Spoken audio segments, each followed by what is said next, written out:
दूसरों को दुखेड़ा खूब देने वाले तेरे सुख दूर करेंगे राम।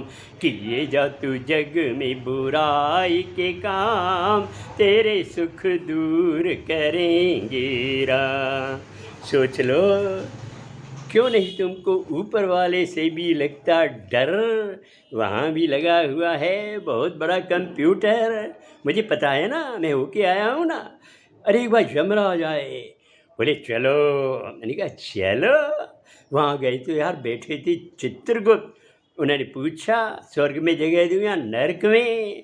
मैंने कहा महाराज जगह देनी है तो बीच में दो, दुकान खोलूँ, इधर के भी ग्राहक आए उधर के भी ग्राहक आए। बोले अच्छा, यहाँ भी धंधा जमाने आए हो? जा वापस जा।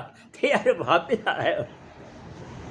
अरे पाप के पैसे खूब कमा ले, पर वो कभी नहीं फलते।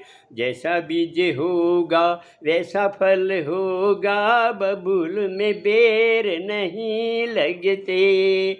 तू छल कपट के काम किए जा, तेरा भंडार हरेंगे राम।